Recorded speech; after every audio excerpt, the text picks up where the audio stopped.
Полярная сова, белая сова, входит в род филинов, отряда совообразных. Полярных сов еще называют белыми совами. Эти крупные птицы обитают в полярной тундре Северной Америки и Евразии, а также на островах в Северном Ледовитом океане. Эти пернатые встречаются в Новой Земле, Гренландии и Северной Земле. Они являются жителями Новосибирских островов и острова Врангеля. Полярные совы живут на земле Франца Иосифа, Шпицберген и острове Ян-Маен. Также они регулярно встречаются на островах Берингового моря на Аляске.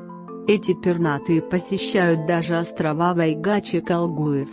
Таким образом, белые совы заселяют практически всю Арктику, даже ее самые небольшие и отдаленные участки суши. Тело полярной совы имеет крупные размеры. Длина тела у самцов колеблется в пределах 55-65 см, а самки еще крупнее, они дорастают в среднем до 70 см. Самцы весят около 2,5 кг, самки, соответственно, весят больше, их вес доходит до 3,2 кг. Размах крыльев составляет в среднем 165 см. Голова у белой совы имеет круглую форму. Глаза ярко-желтые. Уши настолько маленькие, что их незаметно. Клюв черного цвета практически полностью закрыт оперением, виднеется только его кончик. Ноги мохнатые, причем перья, покрывающие их, похожи по внешнему виду на шерсть. Когти на ногах черные.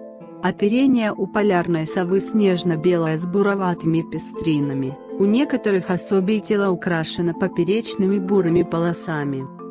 Самки темнее самцов. Тело птенцов покрыто белоснежным пухом, который со временем приобретает коричневый окрас. Взрослые особи имеют чисто белое оперение. Вообще, чем птица моложе, тем в ее окрасе больше пестрин. Линяют полярные совы в начале июля и в конце ноября. Осенью полярная сова надевает зимний наряд.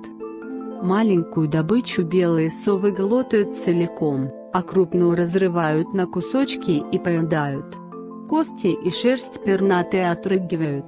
Белые совы ежедневно съедают не менее 4 грызунов. Охотятся они в вечерние или утренние часы.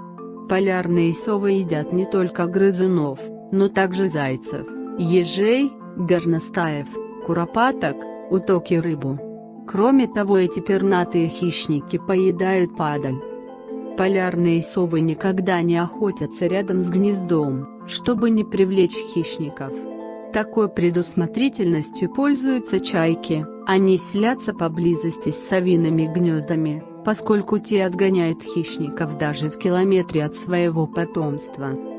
В те времена, когда пищи совсем мало, белые совы покидают в сентябре-октябре излюбленную полярную тундру и перелетают южнее в степи и лесотундру. Если добычи там нет, то пернатые летят еще дальше на юг. Они могут оказаться, таким образом, на южной границе Канады или в средней полосе России. Если грызунов достаточно, то миграция в сторону экватора прекращается.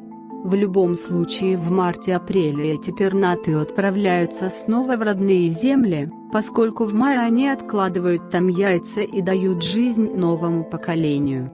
В благодатные годы, богатые пищей, полярные совы не покидают тундру даже в холодное время. Они зимуют вблизи своих гнезд. Размножаются белые совы в марте-апреле. Самки строят для своего потомства гнездо. Гнезда строятся на возвышенных местах, например, на холмах. Самка делает в земле углубление и утепляет его листьями и пухом. Белые совы откладывают яйца во второй половине мая. Самка откладывает в день 1-2 яйца. Яйца высиживает самец. Первый птенец появляется в конце июня. Самец заботится о его пропитании, но вскоре к нему присоединяется и самка, поскольку с каждым днем птенцов становится больше.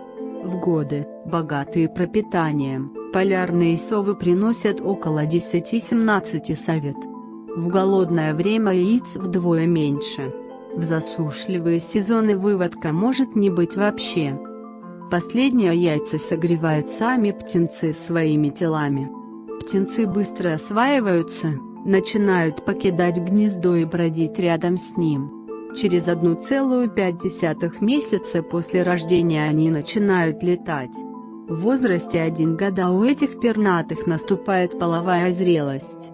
Живут полярные совы в среднем 15-17 лет, но в неволе, в хороших условиях, они доживают до 30 лет. Враги полярной совы. У полярных сов достаточное количество врагов, но при этом эти пернатые нечасто подвергаются нападению, в основном страдают беззащитные птенцы. Разоряют гнезда песцы, причем они едят не только птенцов, но и яйца. Также угрозу потомству несут поморники, имеющие мощные клювы и когти. Они с легкостью уничтожают чужие выводки. Кроме того, в тундре живет большое количество мелких зверей, способных причинить вред беззащитным птенцам полярных сов. Взрослая особь также может стать жертвой хищника, если потеряет бдительность. В суровых условиях Арктики наказанием за слабость и невнимательность становится гибель.